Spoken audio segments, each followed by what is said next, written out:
Halo semuanya, teman-teman Pandu Amarta. Izinkan saya mengisi suara di sini dalam kisah yang berjudul Petapa Alaswana Marta. Langsung saja, kita mulai kisahnya. Terlihat beberapa orang sedang berlari dari arah gerbang. Wajah mereka terlihat sangat panik dan memanggil-manggil seseorang. "Panglima! Panglima!" Suara teriakan seperti itu yang terdengar, dan seseorang keluar dari rumah yang terbuat dari gedek anyaman bambu. Dia hanya menggunakan celana pendek hitam dan memakai udeng di kepalanya. Dia laki-laki yang sangat sederhana. "Panglima, kerajaan diserang," ucap seseorang yang sudah jongkok di depan laki-laki tersebut. "Berdiri, katakan dengan jelas dan tenang," balas laki-laki tersebut. Beberapa orang tersebut berdiri dan mulai menjelaskan apa yang sedang terjadi di istana mereka. "Apa mereka sudah menembus gerbang utama?" tanya laki-laki berudeng itu. "Sudah, Panglima. Bahkan Panglima Dharma juga sudah menjadi tawanan," jelas mereka lagi. "Baik, kita menuju ke istana sekarang. Kita lewat jalur selatan." "Baik, Panglima." Laki-laki berudeng itu kembali masuk ke dalam rumah yang sudah reot itu. Dan beberapa saat kemudian, dia keluar kembali. Dia sudah ganti baju dan menenteng pedang di tangan kirinya. "Kita berangkat sekarang," ucapnya. Dia memulai berjalan memimpin beberapa orang tadi untuk menuju istana. Mereka berjalan kaki melewati hutan yang cukup panjang. Karena rumah laki-laki yang dipanggil Panglima itu berada di tengah-tengah hutan, dan laki-laki itu menuju ke istana hanya saat waktu terdesak saja.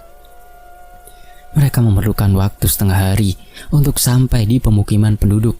Saat mereka sudah memasuki desa, para warga yang melihat rombongan itu dan melihat laki-laki berudeng yang memimpin rombongan, para warga begitu sangat bahagia.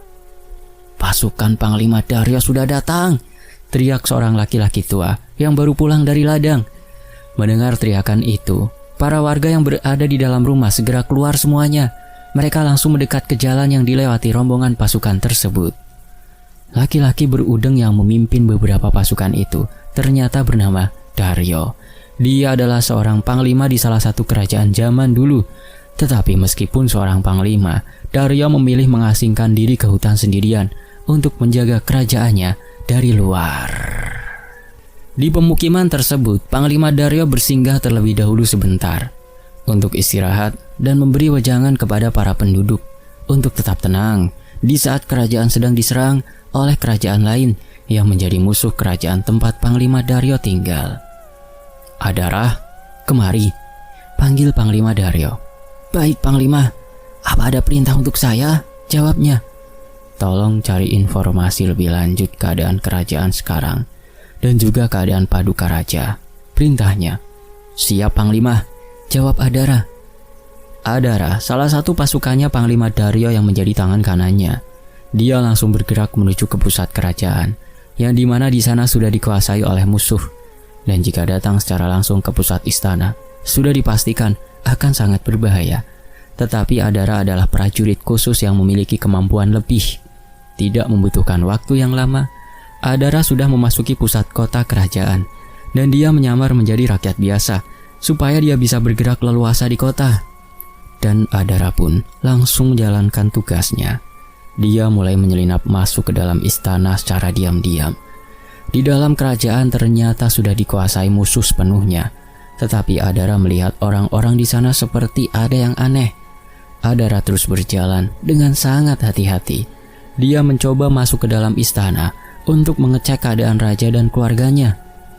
Tetapi saat Adara sudah berada di depan kamar raja, dia mendengar suara yang begitu memilukan. Apa itu suara ratu? Tapi kenapa seperti sedang... "Asu, apa ratu sedang bersama raja?" geming Adara. Pertanyaan-pertanyaan di pikiran Adara begitu banyak sekali. Dia pun mencoba membuka pintu kamar tersebut untuk memastikan apakah itu suara sang ratu dan raja. Adara mengintip dari pintu yang dia buka sedikit, dan dia melihat sang raja yang telah diikat di kursi. Tetapi suara sang ratu masih saja terdengar sangat keras. Itu Raja Senopati. Tapi kenapa suara sang ratu masih saja terdengar begitu kencang? Ucap Adara dalam hatinya.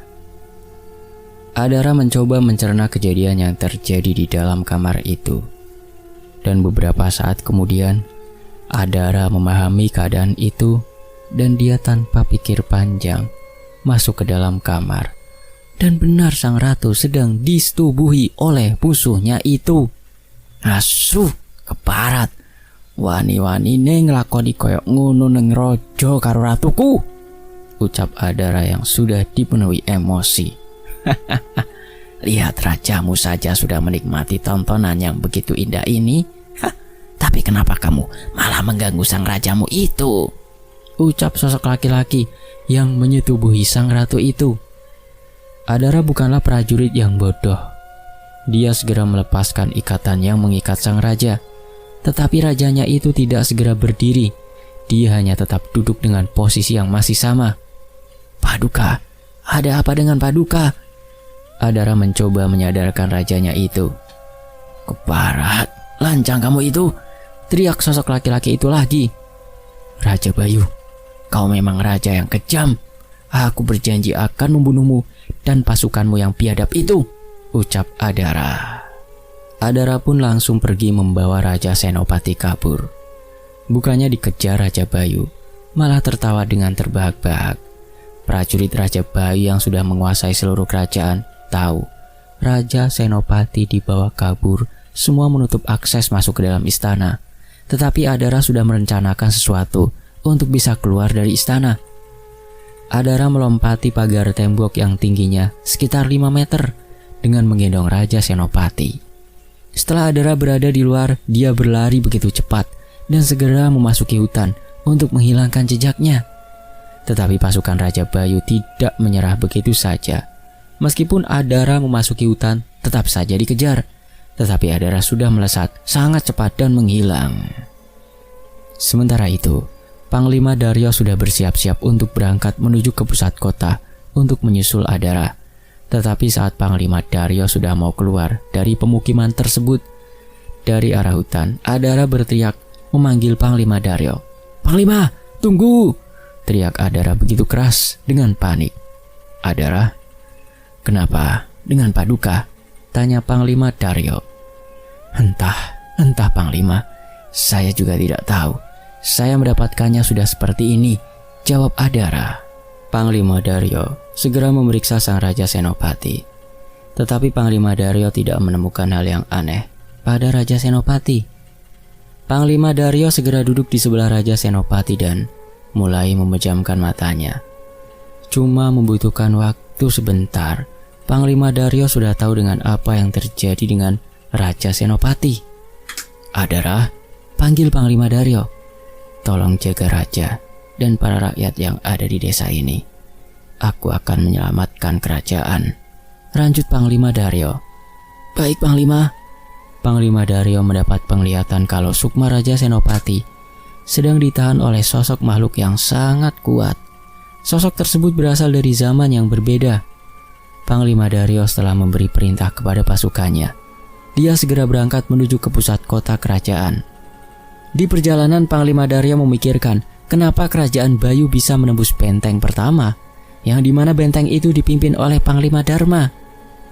Panglima Dharma adalah panglima yang sangat dekat dengan Panglima Daryo. Bahkan kedua panglima itu sudah terkenal di berbagai kerajaan. Jika kedua panglima itu sudah memasuki medan pertempuran, jangan harap bisa memenangkan. Tetapi anehnya, kerajaan Bayu kenapa bisa mengalahkan Panglima Dharma beserta pasukannya? Lebih baik aku cari tahu sendiri apa yang terjadi di istana, ucap Panglima Daryo dalam hati. Di perjalanan, saat Panglima Daryo berhenti di sungai untuk mengambil air minum dan membasuh mukanya, dia melihat seorang gadis yang sedang mengambil air. Entah kenapa hanya dengan melihat, Panglima Daryo merasa begitu tenang, hingga dia lupa jika sedang melakukan perjalanan menuju pusat kota. Gadis itu mengangkat bambu yang baru saja diisi air. Panglima Daryo mengikuti gadis tersebut dari kejauhan. Gadis itu tidak menyadari jika dirinya diikuti oleh seseorang, hingga dia sampai di sebuah gubuk di tengah-tengah hutan belantara. Panglima Daryo terus mengawasi sosok gadis tersebut. Terlihat dia sedang ingin memasak, tapi tidak berselang lama terdengar suara langkah kaki yang terburu-buru. Panglima Daryo mendengarkan dengan baik-baik. "Ini sepertinya tidak hanya satu seorang," ucap lirih Panglima Daryo. Dan baru saja Panglima Daryo berhenti berbicara, sudah muncul 8 orang prajurit bersenjata lengkap. Dan melihat gubuk gadis itu mengeluarkan asap, sosok prajurit yang berbadan besar segera berlari mencari sumber asap tersebut. Gadis yang tidak sadar jika gubuknya sudah ketahuan oleh sekelompok prajurit, dia masih saja terus melanjutkan kegiatannya. Prajurit yang berbadan besar tersebut mengendap-endap dari belakang dan langsung menutup kepala wanita itu menggunakan kain putih dan menyeretnya dibawa masuk lebih jauh ke dalam hutan. Panglima Daryo yang melihat itu, dia tidak tinggal diam. Dia juga mengikuti 8 prajurit yang membawa gadis masuk ke dalam hutan. Ada goa yang lumayan besar. Gadis itu dibawa masuk ke dalamnya oleh prajurit-prajurit tersebut. Di dalam goa, gadis itu tidak disiksa, tetapi dilucuti seluruh pakaian yang menutupi badannya hingga tidak menggunakan selai benang sama sekali. Gadis tersebut telanjang. Dia berusaha menutupi bagian sensitifnya. Prajurit-prajurit itu tertawa begitu puas melihat gadis yang ketakutan dan menangis. Kata-kata memohon sudah dia lontarkan beberapa kali, tetapi para prajurit itu tidak menggubris sama sekali. Dan prajurit yang berbadan besar, sepertinya dia sudah tidak tahan akan nafsunya karena melihat gadis itu yang sudah telanjang. Dia menyuruh temannya untuk menahan tubuh gadis tersebut supaya tidak banyak bergerak atau meronta. Dan saat prajurit berbadan besar itu akan memulai tindakannya, tiba-tiba terdengar suara pedang yang keluar dari sarungnya. Prajurit itu langsung menoleh ke belakang dan serat! Pedang yang mengkilat sudah berlumuran darah. Kepala prajurit berbadan besar itu jatuh dan menggelinding di depan prajurit yang lainnya. Dengan mata yang melotot dan mulut yang menganga, mata Panglima Daryo memandang tajam kepada prajurit yang masih memegangi gadis tersebut. Prajurit yang melihat temannya sudah terpisahkan kepala dengan lehernya, mereka juga langsung bersiap untuk melawan Panglima Daryo. Tetapi prajurit-prajurit itu hanya prajurit biasa. Panglima Daryo tidak membutuhkan waktu yang lama. Seluruh prajurit itu sudah terpisah badan dengan kepalanya. Panglima Daryo mencoba mendekati gadis tersebut. "Ini, pakai pakaianmu dulu," ucap Panglima Daryo dengan memberikan pakaiannya. Gadis itu tidak menjawab. Dia langsung menggunakan baju dan sewek luriknya. Cantik, begitu cantik. Panglima Daryo sedikit melirik kepada gadis itu dan tersenyum. "Sopo jenengmu?" tanya Panglima Daryo menggunakan bahasa Jawa. "Sebelumnya terima kasih, namaku Sri, Kang," jawab gadis tersebut dengan gemetar. Panglima Daryo segera mengajak Sri untuk pergi dari tempat itu dan mengantarnya kembali ke rumahnya lagi. Setelah sampai di rumahnya, Sri tidak mau. Dia ingin ikut dengan Panglima Daryo. "Aku tidak mau di sini lagi, Kang. Aku ingin ikut denganmu saja," ucap Sri memohon kepada Panglima Daryo. "Apa kamu tinggal sendiri di gubuk ini?" tanya Panglima Daryo. "Iya, Kang. Beberapa hari lalu, ibu dan ayahku dibunuh seseorang. Tapi diriku tidak tahu siapa yang membunuhnya. Jika berkenan biarkan aku ikut denganmu, Kang," ucap Sri memohon. "Tapi diriku masih ada perjalanan menuju istana kerajaan.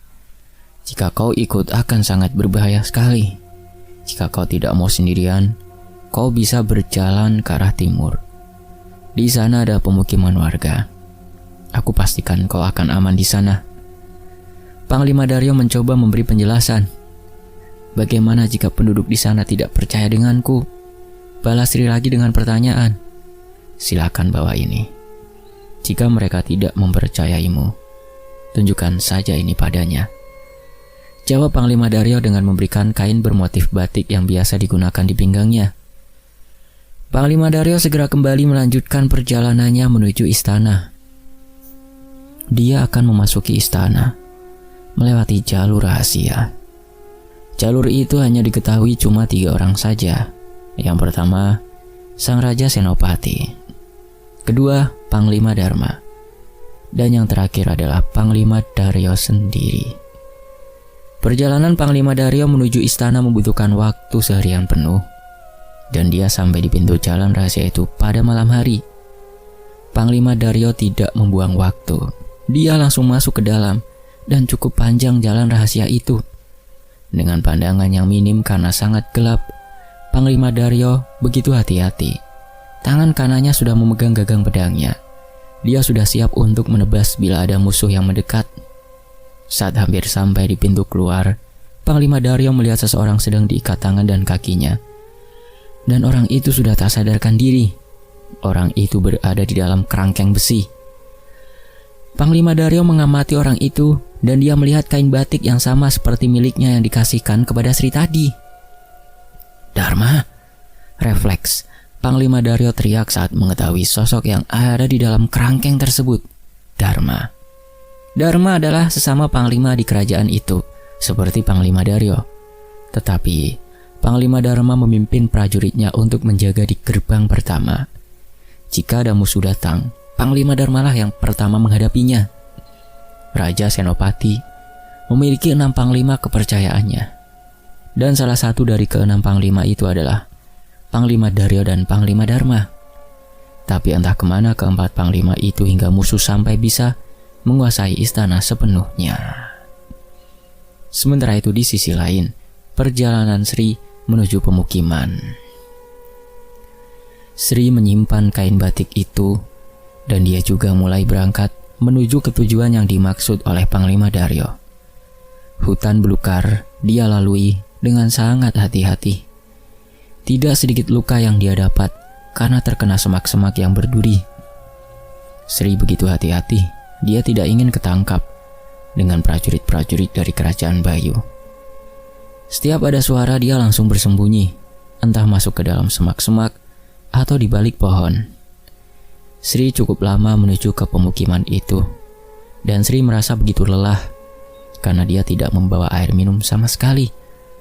Dan dia langsung duduk di balik pohon untuk beristirahat. Tetapi dia dibuat kaget dan ketakutan. Tiba-tiba ada yang jatuh di depannya. Sepasang kaki berdiri tegak di depannya, dan sebilah pedang berada di samping kaki itu menancap di tanah. Sri hanya bisa meringkuk, menunduk, memeluk kakinya dan menangis. Tiba-tiba Sri dicekik dan diangkat badannya oleh sosok yang berdiri di depannya itu. Sri tidak bernafas karena sangat kencang sekali cekikan dari sosok tersebut. Berani-beraninya memasuki wilayahku, ucapnya dengan suara berat. Lepaskan, ucap Sri dengan terbata-bata. Sri tidak menyerah begitu saja. Dia berusaha menggigit tangan dari sosok tersebut. Dan benar, dia bisa terlepas dari cekikan itu. Dengan cepat Sri langsung berlari lagi, tanpa menghiraukan sosok yang mencekiknya itu. Sesekali Sri menoleh ke belakang untuk memastikan jika dirinya benar-benar sudah aman. Dari kejauhan Sri sudah melihat sebuah rumah. Dia merasa lega karena pemukiman yang dimaksud Panglima Daryo itu benar adanya. Tetapi pemukiman itu dijaga beberapa prajurit yang membuat Sri takut. Siapa kamu? Tanya prajurit itu dengan tegas. Aku Sri. Aku disuruh kemari sama... Siapa yang menyuruhmu kemari? Belum sempat Sri menyelesaikan ucapannya, salah satu prajurit sudah memotong penjelasannya. Tangkap menungso wadon iki. Iki mata-matane Raja Bayu, ucap prajurit tersebut. Stop, jangan ditangkap. Apa kalian tidak lihat apa yang dibawa gadis ini?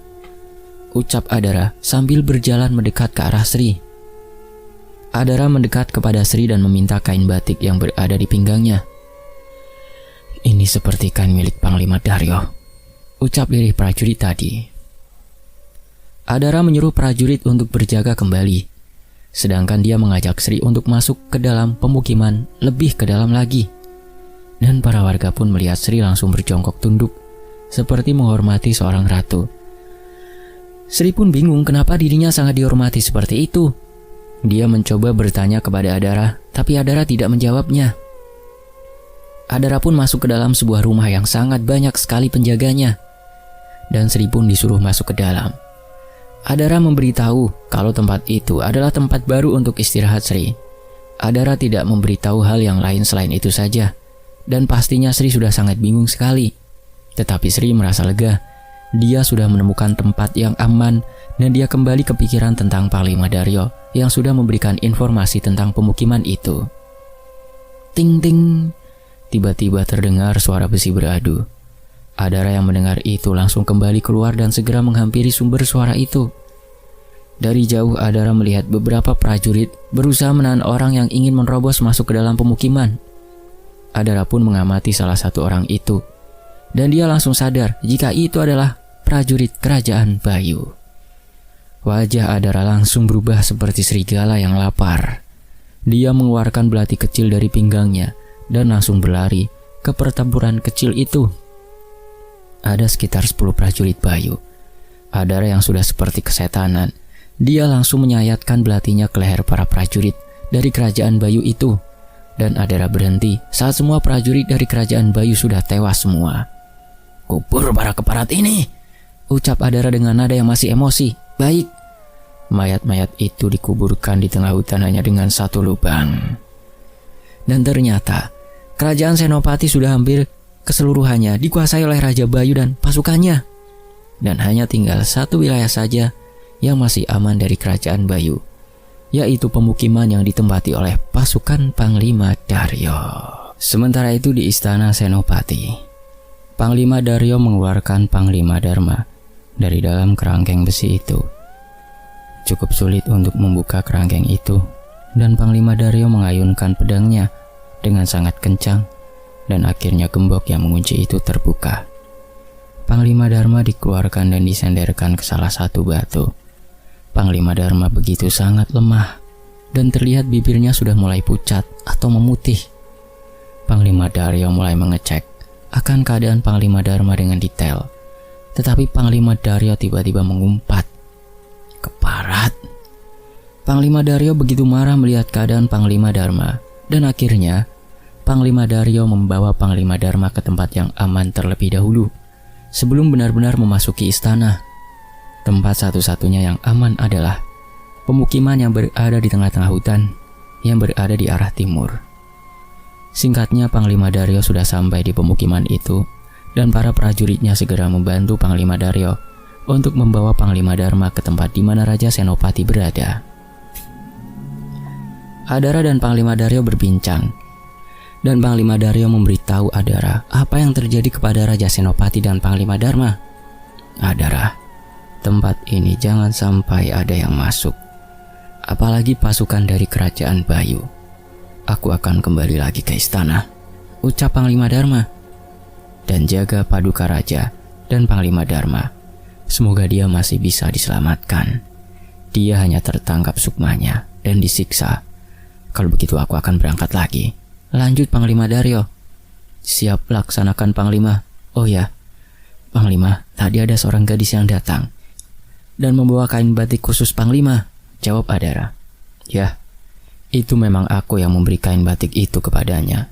Biarkan dia di sini dan tolong jaga dia juga," ucap Panglima Daryo dan langsung kembali bergerak menuju istana kerajaan Senopati. Suasana malam yang dingin dan menjelang pagi, Panglima Daryo seorang diri dengan belak-belakan datang menuju istana, gerbang utama kerajaan.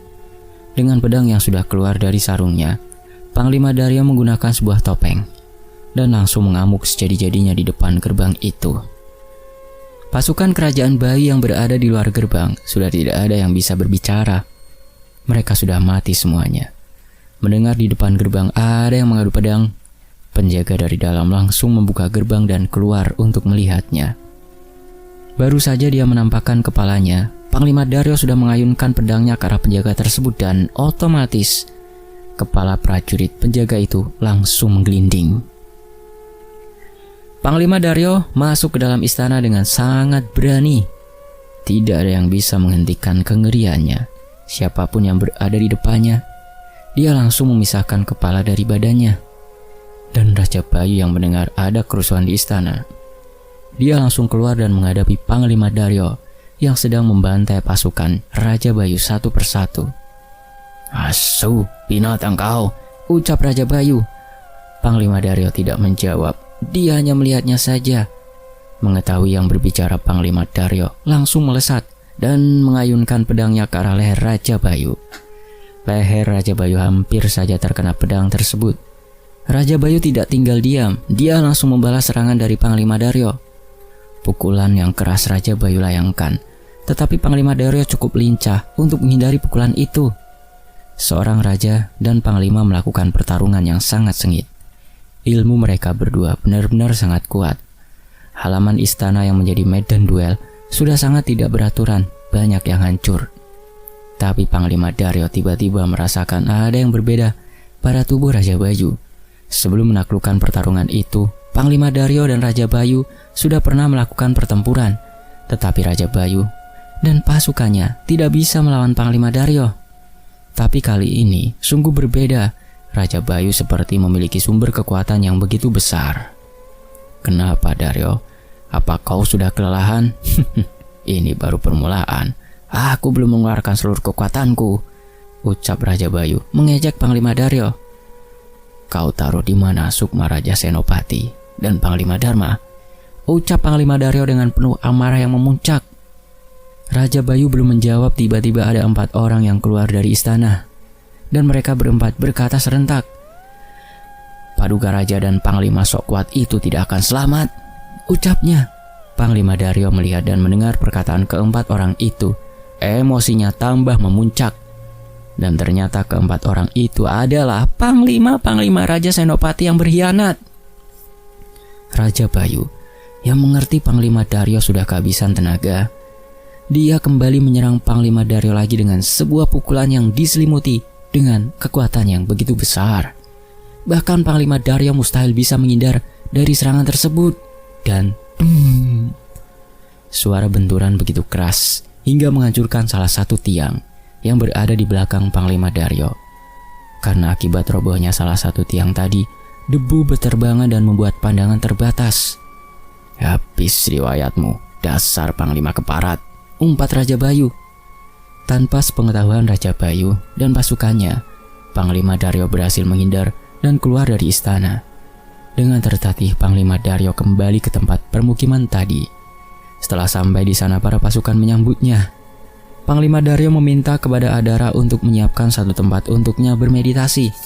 Adara mengajak beberapa prajurit untuk menyiapkan tempat tersebut. Setelah tempat sudah siap, Panglima Daryo segera melakukan meditasi. Sebelum meditasi, dia berpesan kepada Adara, Adara, mungkin aku membutuhkan waktu cukup lama untuk meditasi, karena aku merasakan Raja Bayu meminta bantuan kepada sebuah sosok yang kuat. Semoga meditasi yang kulakukan ini mendapatkan petunjuk. Begitu pesan Panglima Daryo. Baik Panglima, kami akan menjaga tempat ini dan para penduduk yang lainnya, jawab Adara. Oh ya, bagaimana dengan Sri? Dia sudah bisa adaptasi dengan penduduk yang lain Panglima? Ya sudah, aku akan memulai meditasiku, ucap Panglima Daryo dan memasuki sebuah gubuk kecil. Meditasi Panglima Daryo dimulai. 1 hari, 2 hari, bahkan hampir 1 bulan Panglima Daryo belum membuka matanya. Sementara itu, gambaran Panglima Daryo. Dia berada di sebuah istana yang sudah terbengkalai. Sebagian dari istananya itu sudah hancur. Tetapi Panglima Daryo tidak asing dengan bangunan istana tersebut. Dan dia melihat seorang laki-laki yang memakai pakaian seperti seorang raja. Panglima Daryo tahu siapa sosok laki-laki itu. Dia berjalan ke arah sosok itu, dan Panglima Daryo jongkok di belakangnya. Daryo, kerajaanku sudah waktunya runtuh. Bahkan permaisuriku dan keturunanku sudah dibunuh oleh Raja Bayu. Sedangkan dirimu sendiri sudah mustahil bisa menyelamatkanku dan Dharma.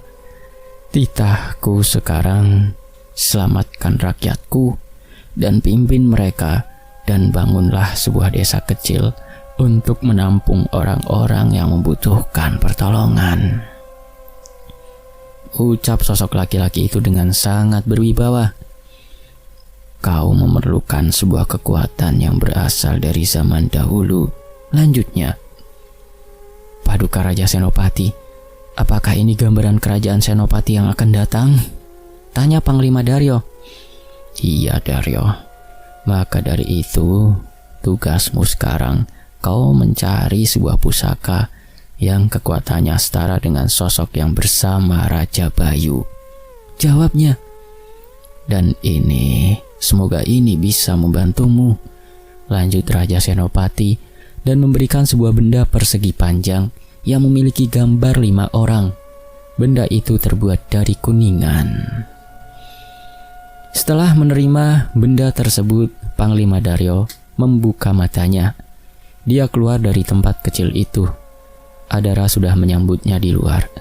Dia juga langsung menyampaikan bahwa Raja Senopati sudah tidak bisa tertolong lagi. Panglima Daryo tidak kaget mendengar kabar itu. Tanpa menjawab ucapan Adara, Panglima Daryo berjalan menuju tempat Raja Senopati terbaring. Dan Panglima Daryo juga memberi nama tempat itu menjadi Desa Tandur Tulang. Jenazah Raja Senopati dilakukan sebuah ritual kremasi untuk mengantarkan ke nirwana. Panglima Daryo juga melihat keadaan Panglima Dharma. Ternyata Panglima Dharma malah lebih baik keadaannya, dan beberapa hari kemudian Panglima Dharma sudah tersadar, dan dia pun memberitahu kepada Panglima Daryo akan kejadian yang dia alami di istana. Panglima Daryo, kita tidak akan bisa mengalahkan Raja Bayu hanya dengan ilmu kanuragan yang kita miliki, ucap Panglima Dharma. Karena Raja Bayu memiliki kekuatan dari zaman pewayangan dulu. Dia mendapat kekuatan dari sosok yang bernama Yaksa Dewa. Lanjut penjelasan Panglima Dharma. Panglima Daryo tidak menjawab. Dia langsung menunjukkan benda yang diberikan oleh Raja Senopati waktu di penglihatan. Panglima Daryo juga meminta izin kepada Panglima Dharma untuk melakukan sebuah perjalanan menuju suatu tempat di daerah timur. Panglima Dharma ingin menemani perjalanan Panglima Daryo, tetapi dia dilarang oleh Daryo. Panglima Dharma disuruh untuk memimpin desa itu. Tetapi saat Panglima Daryo menyiapkan perlengkapannya, tiba-tiba Sri datang dan mengajak bicara Daryo. Kang Mas, untuk perjalanan ini izinkan aku menemanimu, ucap Sri lirih. Panglima Daryo tidak menjawabnya dan dia langsung menatap ke arah Sri. Untuk kali ini, tolong izinkan aku Kang Mas, aku mohon. Sri kembali memohon dan dia bersujud di kaki Panglima Daryo. Baiklah, segera bersihkan, siap-siap, dan kita berangkat malam nanti. Ada alasan kenapa Panglima Daryo mengizinkan Sri untuk ikut di perjalanannya. Ya, meskipun perjalanannya akan berbahaya, Panglima Daryo dan seorang gadis yang bernama Sri mulai perjalanannya. Mereka berdua melewati hutan-hutan rimba. Tidak sebentar, mereka melakukan perjalanan tersebut. Dan suatu ketika, Sri yang tadinya berjalan di belakang Panglima Daryo tiba-tiba menghilang. Panglima Daryo mencari-cari keberadaan Sri, tapi dia tidak menemukan jejak sama sekali. Panglima Daryo sudah begitu kelelahan, tetapi Sri belum juga ditemukan. Dan dia beristirahat terlebih dahulu. Dia duduk di batang kayu yang sudah tumbang. Dengan pandangan yang kosong, Panglima Daryo melihat ada sebuah goa yang berada di depannya. Panglima Daryo kembali berdiri dan mulai melangkah menuju goa tersebut. Ada jejak manusia yang mengarah ke dalam goa itu. Panglima Daryo menganalisa ada beberapa orang yang ada di dalam gua tersebut. Pedang sudah Panglima Daryo keluarkan dari sarungnya dan mulai memasuki gua. Terdengar ada suara orang yang sedang mengobrol. Ini bagaimana? Kita apakan gadis ini? Apalagi, sudah jelaslah buat memuaskan kita. Ya sudah, biar aku dulu saja. Panglima Daryo mengendap-endap untuk melihat dan memastikan siapa orang-orang itu. Tanpa ada suara, Panglima Daryo berdiri di belakang beberapa orang tersebut. Saat orang pertama yang mau menyetubuhi sosok gadis yang mereka culik itu, Panglima Daryo langsung melompat dan menebas kepala orang itu, dan dari situ Panglima sadar. Ternyata gadis itu adalah Sri yang dari tadi dia cari. Siapa kamu? Bajingan, ucap marah orang-orang itu. Siapa lagi yang ingin aku pisahkan kepala dari tubuhnya? Panglima Daryo berucap dengan tegas. Dari gertakan Panglima Daryo, nyali orang-orang itu langsung menciut dan mereka langsung tunduk meminta ampun. Baik Tuan, ampuni kami. Untuk minta maaf kami akan menjadi pengikutmu, ucap dari salah satunya. Itu terserah kalian. Jika kalian ingin ikut denganku, silahkan, jawab Panglima Daryo. Sri dibangunkan oleh Panglima Daryo. Dan Sri sebenarnya menolak jika orang-orang yang menculik tadi ikut di perjalanannya. Tetapi apalah daya, dia hanya bisa diam. Dia tidak berani melarang keputusan yang diambil oleh Panglima Daryo. Dan akhirnya perjalanan mulai dilanjutkan pergi ke arah timur. Selama perjalanan, Sri hanya diam, tidak berbicara sama sekali. Setelah sekian beberapa hari berjalan, Panglima Daryo dan beberapa pengikutnya tadi menemukan sebuah bangunan yang seperti candi dan ada tempat untuk melakukan meditasi. Karena di hari itu, Panglima Daryo yakin bila itu tempat yang cocok untuk melakukan meditasi dan mencari zaman tempat berasalnya benda yang diberikan oleh Raja Senopati. Dengan tempat yang sangat rimbun akan semak-semak dan rumput-rumput, Panglima Daryo duduk di atas sebuah batu yang begitu besar di sebelah pura.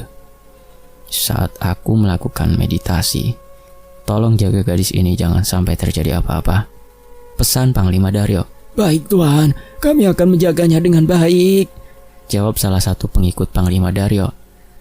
Saat meditasi sudah dimulai oleh Panglima Daryo, Sri membersihkan dan merawatnya dengan baik bangunan candi itu. Tak terasa sudah 2 hari, Panglima Daryo melakukan meditasi, tetapi Panglima Daryo belum ada tanda-tanda untuk membuka matanya. Panglima Daryo memasuki zaman dari benda kuningan. Sebuah hutan yang begitu lebat, Panglima Daryo mulai membuka matanya. Di sana, di alam itu, mengamati keseliling hutan. Hanya ada pohon dan semak-semak belukar. Tidak ada tanda-tanda kehidupan. Dia mencoba memanggil-manggil Sri dan pengikutnya. Sri, kamu di mana? Droyo, teriakan Panglima Daryo. Tetapi Sri dan pengikutnya tidak menjawab panggilannya. Panglima Daryo mengambil benda kuningan tadi dan mulai menyusuri hutan. Dia mencoba mencari tanda-tanda kehidupan. Tetapi sudah begitu jauh dia menyusurinya, tetap tidak menemukan apa-apa.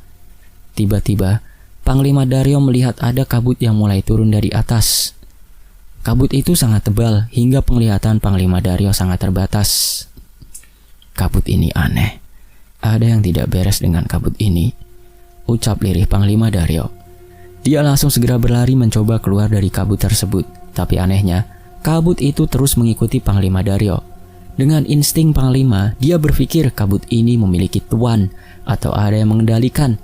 Sebuah topeng kayu dia ambil dari balik pinggangnya dan dia pakai.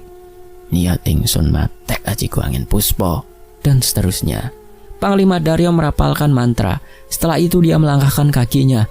Dengan begitu cepat Panglima Daryo sudah keluar dari kabut itu. Dan dia mencoba mengamati lagi. Siapa yang mengendalikan kabut itu? Tepat dari kejauhan, ada sosok yang sangat besar. Dan benar ada sosok jin yang mengendalikan kabut tersebut. Panglima Daryo ingin segera menghampiri sosok tersebut, tetapi tiba-tiba dia terjatuh dan tak sadarkan diri. Ternyata kabut itu bukan kabut biasa. Kabut itu disebut kabut upas. Jika ada manusia yang menghirup kabut itu, dia akan pingsan dan berhalusinasi, bahkan bisa sampai mati. Tetapi sebelum Panglima Daryo ditemukan dengan sosok yang mengendalikan kabut tadi, ada seekor monyet yang mendatangi Panglima Daryo. Monyet itu berusaha membawa tubuh Panglima Daryo, tetapi karena tubuhnya yang kecil, dia memanggil teman-temannya untuk membantu. Tubuh Panglima Daryo dibawa oleh pasukan monyet-monyet itu. Monyet itu berusaha menolong Panglima Daryo. Setelah itu Panglima Daryo mulai membaik, dia tersadar. Saat itu juga, seekor kera yang memakai perhiasan di badannya menghampiri Panglima Daryo. Aku tahu kamu bukan berasal dari zaman ini, ucapnya dengan suara berat. Dari mana asalmu? Tanya monyet bermahkota itu. Dengan lantang Panglima Daryo mengatakan tujuannya datang ke zaman itu. Benar, aku tidak berasal dari tempat ini. Dan aku mengikuti aura yang dikeluarkan dari benda ini. Panglima Daryo mengeluarkan benda kuningan itu dan menunjukkan kepada monyet bermahkota itu. "Jika berkenan, siapa nama Anda?" tanya Panglima Daryo kepada monyet bermahkota itu. "Namaku Sugriwa dan pasukanku yang membawamu ke sini," jawab monyet itu yang ternyata bernama Sugriwa. "Terima kasih sudah menyelamatkanku dari kabut itu," ucap Panglima Daryo lagi. Sugriwa tidak menjawab. Dia melihat benda kuningan yang dibawa Panglima Daryo. Lalu dia berkata lagi, "Benda ini milik Pandawa. Kamu mendapatkan benda ini dari mana?" tanya Sugriwa. "Rajaku yang memberikan benda itu kepadaku," jawab Panglima Daryo. "Baginda Raja Senopati," lanjut Panglima Daryo. Sugriwa mendengar nama Raja Senopati. Dia seperti mengingat sesuatu, dan dia memberi penjelasan kepada Panglima Daryo. Untuk menuju ke arah barat, dia akan menemukan sosok yang menjadi tujuannya. Mengingat kerajaannya yang sedang membutuhkan dia, Panglima Daryo langsung berangkat mengikuti arahan dari Sugriwa. Dan ada 2 monyet yang diperintahkan Sugriwa untuk mendampingi Panglima Daryo. Salah satu dari monyet itu memimpin perjalanannya, dan yang satunya dengan santai duduk di pundak Panglima Daryo. Saat lagi santai menyusuri hutan, tiba-tiba monyet yang memimpin berhenti dan berjalan mundur seperti ketakutan. "Hei, kenapa kamu?" kata Panglima Daryo. Tetapi monyet itu langsung menclok ke pundak Panglima Daryo dan bersembunyi. Tak lama kemudian, muncullah sosok besar dengan muka yang serius. "Itu sosok jin penghuni alas ini," ucap salah satu monyet. Panglima Daryo langsung menoleh saat mendengar monyet-monyet itu bisa berbicara. "Kalian bisa bicara?" tanya Panglima Daryo. Kedua monyet itu mengangguk dan kembali berbicara menjelaskan sosok jin yang ada di hadapannya. Dia adalah Dandun Cana, penghuni asli alas Wanaparta. Dia punya ilmu yang mengerikan, kabut upas, jelas monyet yang memimpin jalan. "Jangan lawan dia, lebih baik pergi saja," lanjut monyet yang hanya duduk di pundak Panglima Daryo. Mengerti akan resiko yang akan dialami jika melawan sosok itu, Panglima Daryo kembali merapalkan mantra yang seperti tadi. "Nihat ingsun mate ajiku angin puspo. Salamku salam sejati," ucap Panglima Daryo. "Kalian pegangan yang kuat, jangan sampai jatuh," lanjut Panglima Daryo. Baru saja selesai bicara, Panglima Daryo berlari begitu cepat. Kedua monyet itu pegangan sangat erat kepada Panglima Daryo dan salah satu berbicara lagi. "Berhenti, kita hampir sampai," kata monyet itu. Tetapi Panglima Daryo tidak mendengar perkataan monyet itu, dan dia meneruskan berlarinya. Mengetahui perkataannya tidak didengar, monyet itu menggigit telinga Panglima Daryo. Seketika dia langsung berhenti. "Aduh, kenapa kau menggigit telingaku?" protes Panglima Daryo. "Memang kau itu tuli ya, disuruh berhenti dari tadi gak dengerin," balas monyet itu dengan nada kesal. Dengan cepat kedua monyet itu turun dari pundak Panglima Daryo. Tiba-tiba monyet itu berubah menjadi yang begitu sangat besar sosoknya. Badannya sangat kekar, tubuhnya dihiasi dengan aksesoris kerajaan. Panglima Daryo tertegun melihat monyet yang tadi ada di pundak Panglima Daryo tiba-tiba mewujud, berubah menjadi monyet yang gagah perkasa. "Hei manusia, panggil saja aku Praba," ucap salah satu monyet itu. "Dan diriku adalah Purnama," ucap yang satunya dengan suara yang berat. "Tempat yang kau tuju sudah dekat, dan maaf, kami hanya bisa mengantarmu sampai di sini saja," ucap monyet Praba. "Baik, terima kasih sudah mau mengantarku," jawab Panglima Daryo. Praba dan Purnama kembali ke wujud kecilnya mereka. Mereka langsung melompat dan pergi. Setelah itu Panglima Daryo langsung mendengar suara teriakan seseorang. "Apa itu sosok jin tadi?" ucap Panglima Daryo dalam hati. Dia langsung kembali berjalan mencari sumber suara itu. Di balik semak-semak, Panglima Daryo mendapati seseorang yang sedang dikepung oleh pasukan yang lumayan banyak. Panglima Daryo dengan segera berlari membantu orang itu. Dia terlihat kaget tiba-tiba ada yang membantu. Daryo adalah seorang panglima yang ahli dalam strategi. Sebelum dia bertindak, dia sudah memikirkan strategi untuk mengelabui sekelompok orang yang mengepung itu. Aku akan mengalihkan perhatian orang-orang itu. Kau segera berlari berlawanan arah denganku, kata Panglima Daryo. Lalu bagaimana denganmu? Tanya orang itu. Sudah, ikuti saja rencanaku, jawab Panglima Daryo. Pasukan yang mengepung ternyata tidak sedikit. Saat Panglima Daryo mulai bergerak, para prajurit itu segera mengejar Panglima Daryo. Lalu orang itu segera berlari mengikuti arahan Panglima Daryo. Tetapi saat orang itu sudah lumayan jauh dan aman, tiba-tiba Panglima Daryo sudah berlari di belakang orang itu. Dia menoleh ke belakang dan mendapati Panglima Daryo di belakangnya. Dia kaget dan terjatuh. Hati-hati tuan, kata Panglima Daryo. Bukankah tadi kita berlawanan arah larinya? Ucap orang tersebut kebingungan.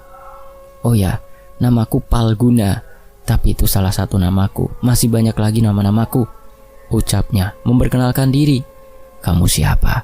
Sepertinya kamu bukan. Namaku Daryo. Diriku ini bukan dari zaman ini, tuan.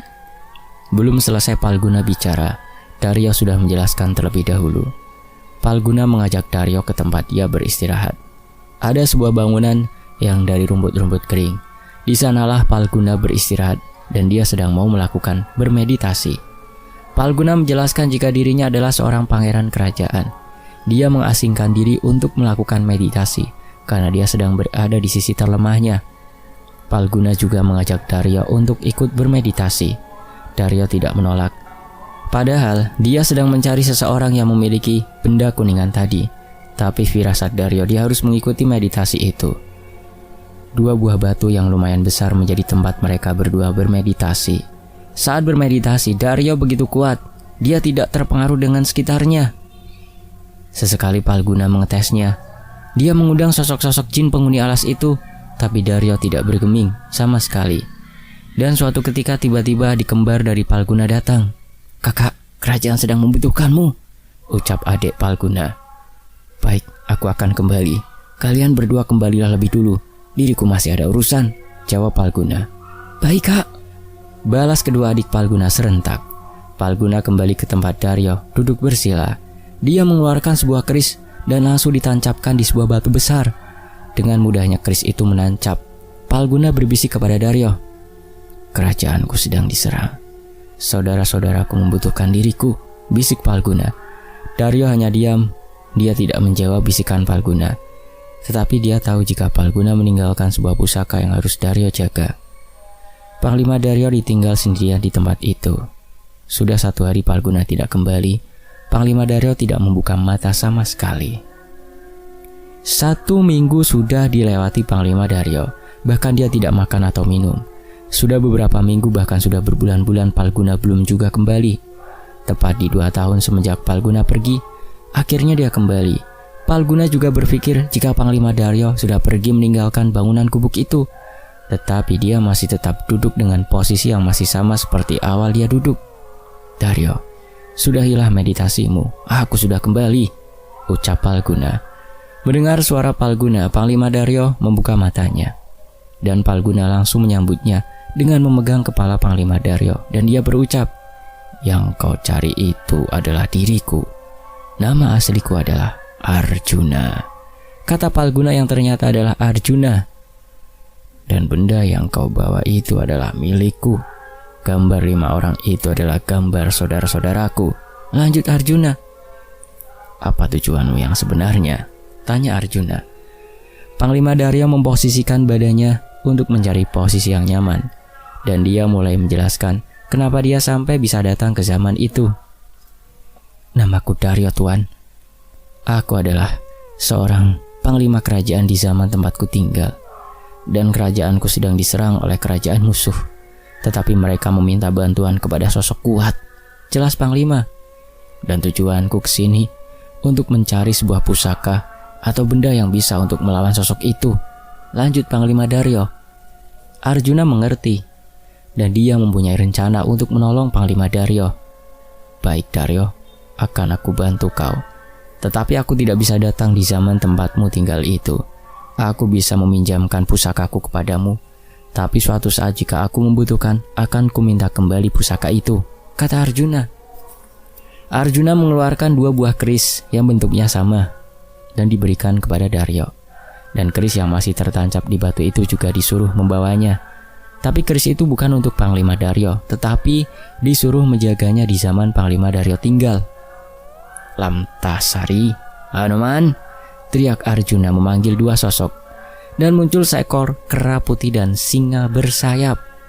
Arjuna menjelaskan kembali jika Hanuman yang akan mengikuti Panglima Daryo untuk melawan musuhnya, sedangkan Lamtasari disuruh menjaga keris yang masih tercancap di batu hingga sampai orang yang ditakdirkan muncul. Terima kasih Tuan Arjuna. Kalau begitu saya akan kembali ke zamanku berada. Sepertinya waktuku untuk menjelajah di zaman ini sudah selesai, ucap Panglima Daryo. Hanuman meminta benda kuningan itu dan membacakan sebuah mantra. Tiba-tiba muncul asap putih antara dua pohon besar. Silakan masuk ke sini, ucap Hanuman. Panglima Daryo segera berjalan dan masuk ke asap putih itu. Tiba-tiba pandangannya kabur. Yang bisa dilihat hanyalah gelap. Tetapi saat membuka mata, Sri dan pengikutnya sudah berkumpul di depan Panglima Daryo duduk. Sedangkan Hanuman dan Lamtasari sudah berada di bangunan candi itu. Tubuh mereka begitu besar, dan di bawah Lamtasari sudah ada batu yang ada keris menancap di tengahnya. Sri membantu Panglima Daryo untuk berdiri, dan dia memberitahu apa yang terjadi saat Panglima Daryo bermeditasi. Kang, tadi ada sosok perempuan yang datang ke sini, ucap Sri. Sosok perempuan? Siapa namanya? Dia tidak memberitahu namanya, tapi dia memakai baju hijau dan menaiki kereta kuda yang mewah, jelas Sri lagi. Oh, dia. Kenapa sosok Dewi itu datang ke sini? Timbul pertanyaan di benak Panglima Daryo. Ya sudah, lebih baik kembali ke desa terlebih dahulu. Kalian semua jaga tempat ini. Di dalam bangunan itu ada sebuah keris. Itu tugas kalian, jangan sampai ada yang mengambil. Aku dan Sri akan kembali ke kerajaan kami, kata Panglima Daryo. Baik Tuan, jawab serentak para pengikut itu. Perjalanan kembali ke desa, tempat satu-satunya yang paling aman di kerajaan Senopati, dimulai. Singkat cerita, Panglima Daryo dan Sri sudah sampai di desa itu. Tetapi sangat sepi sekali. Tidak ada satu orang pun, bahkan rumah para penduduk semuanya terbuka pintunya. Dek, kemana para warga? Tanya Panglima Daryo kepada Sri. Aku juga nggak tahu Kang, kemana juga perginya Panglima Dharma, jawab Sri yang juga kebingungan. Tetapi tiba-tiba dari arah belakang mereka ada suara langkah kaki yang terburu-buru. Panglima Daryo datang, teriak seorang itu. Dengan tanggap Sri dan Panglima Daryo segera membalikan badannya. Tetapi saat sudah di depan Panglima Daryo, lagi-lagi dibuat kebingungan. Ada anak panah yang melesat dan menembus kepala orang itu. Keparat, umpatnya. Panglima Daryo melihat salah satu penduduknya yang dibunuh di depan matanya. Dia sudah tidak bisa menahan diri. Dia langsung mengamuk. Sri, kita sudah dijebak, ucap Panglima Daryo. Iya Kang, aku sudah tahu ini, jawabnya. Dan benar, ada seseorang yang turun dari atas pohon dengan melompat. Itu adalah Raja Bayu. Dengan menenteng sebuah busur panah, dia berjalan ke hadapan Panglima Daryo. Dia pun menyuruh pasukannya untuk keluar dari persembunyiannya. Tetapi yang membuat Panglima Daryo kembali kaget, pasukan Raja Bayu semuanya menenteng kepala para warga dan pasukan Panglima Daryo. Bajingan kau Raja Bayu. Panglima Daryo sudah begitu emosi melihat itu semua. Ada yang ingin aku tunjukkan kepadamu Panglima, jawab Raja Bayu dan menyuruh anak buahnya memperlihatkan kepada Panglima Daryo. Dari sisi kanan Panglima Daryo yang seorang laki-laki, dia diikat tangan dan kakinya dan dia diseret dengan tali tambang. Itu adalah Panglima Dharma dengan wajah yang sudah berlumuran darah dan terdapat luka sayatan di pipinya. Panglima Dharma sudah tidak bisa apa-apa. Dia hanya pasrah akan kehidupannya. Lakukan sekarang, teriak Raja Bayu lagi. Prajurit yang menyeret tadi mengeluarkan pedang dari sarungnya dan siap untuk memenggal kepala Panglima Dharma. Terlihat wajah Raja Bayu begitu sumringah melihat penyiksaan itu. Kang, di belakang Raja Bayu ada sosok yang begitu kuat. Sosok itu seperti seorang raja atau pangeran, tetapi sepertinya dia dari zaman yang berbeda dari kita, Kang, ucap Sri tiba-tiba. Sosok itu yang membuat Raja Bayu menjadi kuat, Dek, jawab Panglima Daryo. Tapi dia langsung bergerak. Dengan begitu cepat, pedang diayunkan dan serat. Dengan mudahnya Panglima Daryo menebas leher prajurit yang ingin mengeksekusi Panglima Dharma. Panglima Dharma dilepaskan dari tali yang mengikatnya. Dia berdiri lagi meskipun tubuhnya sudah babak belur, tetapi dia masih begitu bugar. "Lama sekali kau Daryo," ucap Dharma. "Maaf, butuh waktu untuk mendapatkan benda ini," jawab Panglima Daryo. Pedang Panglima Daryo kembali dimasukkan ke dalam sarungnya dan dia lemparkan kepada Sri. Kemudian 2 buah keris yang sama Panglima Daryo keluarkan dari balik bajunya. Satu diberikan kepada Panglima Dharma. "Dharma, aku akan fokus pada sosok yang ada di belakang Raja Bayu," kata Panglima Daryo. "Dan kau beri pelajaran kepada Raja Sialan itu," lanjut Panglima Daryo. "Untuk prajurit-prajuritnya, gimana Daryo?" tanya Dharma. "Oh iya, terlalu fokus pada sosok itu," jawab Panglima Daryo kebingungan. Tapi tiba-tiba Sri berteriak kepada 2 panglima itu, "Untuk prajurit-prajurit bajingan ini, biar menjadi urusanku," teriak Sri yang ternyata sudah siap dengan melakukan serangan. Tangan kanannya sudah memegang pedang milik Panglima Daryo. Kedua panglima itu ada rasa khawatir kepada Sri, tetapi rasa khawatir itu langsung hilang saat melihat Sri menyerang terlebih dahulu, dan prajurit-prajuritnya Raja Bayu kesulitan melawan seorang wanita. Sri bertempur dengan indah, seolah pertarungan itu adalah pertunjukan menari. Dharma dan Daryo kembali fokus kepada pemimpinnya, Raja Bayu dan kodamnya. "Dharma, aku pisahkan dulu sosok yang ada di belakang Raja Bayu itu, lalu kau segera habisi Raja Bayu," ucap Daryo. Dharma tidak menjawab, tapi Daryo sudah tahu jawabannya. Mulut Daryo berkomat-kamit dan dia menghentakkan kakinya ke tanah sebanyak 3 kali. Dan saat hentakan yang ketiga, tiba-tiba petir menyambar Raja Bayu. Dari situ Raja Bayu terlempar jauh dan sosok yang mendampingi Raja Bayu masih tetap berada di tempat. Ternyata petir itu tidak menyambar Raja Bayu, tetapi sosok yang mendampinginya itu.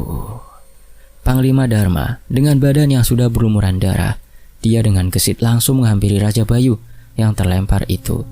Keris yang dia pegang langsung dikeluarkan dari warangkanya. Dia ingin segera mengakhiri hidup Raja Bayu, tetapi tidak semudah itu. Raja Bayu yang melihat dia langsung berdiri dan memasang kuda-kuda. Dia pun juga mengeluarkan pusakanya, sebuah tombak dengan gagang pendek, menahan serangan dari Panglima Dharma. Tubuh yang masih kuat Raja Bayu dan Panglima Dharma bertarung dengan sengit. Sedangkan Daryo menatap sosok yang begitu kuat di hadapannya. Dia juga sudah muak dengan itu semua. Gara-gara sosok itu kerajaan Senopati hancur lebur, bahkan sang Raja Senopati serta keluarganya telah gugur. Tetapi Panglima Daryo bukan lawan yang sulit bagi sosok kuat itu. Panglima Daryo jadi bulan-bulanan, meskipun dia menggunakan keris pemberian dari Arjuna. "Aku merasakan ada kekuatan Arjuna di sini," ucap sosok tersebut. Panglima Daryo tidak menjawab dan dia malah berteriak memanggilnya. "Hanoman!" Dengan suara yang keras, sosok kera putih yang memakai perhiasan di badannya muncul dari balik rimbunnya hutan. "Hanoman, kenapa kau ada di sini?" ucap sosok itu. "Ini sudah takdir Yaksa Dewa," balas Hanoman. Hanoman dan Panglima Daryo dengan bersamaan menyerang sosok yang bernama Yaksa Dewa. Pertarungan yang begitu sengit. Panglima Daryo beberapa kali menyayatkan kerisnya ke tubuh Yaksa Dewa, sedangkan Hanoman dengan lengannya yang kekar, dia menghantam Yaksa Dewa dengan sangat keras. Jedum! Tetapi meskipun dia melawan 2 sekaligus, Yaksa Dewa masih sangat santai melawannya. Tetapi saat Hanoman duduk dan membacakan sebuah ajian, Yaksa Dewa terlihat panik di mukanya. Dan benar saja, tiba-tiba muncul sebuah pusaran seperti gerbang antar waktu. "Daryo, tugasmu hanya membawa Yaksa Dewa di hadapan pusaran itu, dan waktumu hanya 15 menit saja," ucap Hanoman. Panglima Daryo memikirkan strategi untuk membawa Yaksa Dewa ke depan pusaran gerbang gaib itu. Dan tiba-tiba dia terpikir rencana. "Dharma, bawa Raja Sialan itu kemari," teriak Panglima Daryo. Dharma mengangguk dan dia langsung memiting leher Raja Bayu.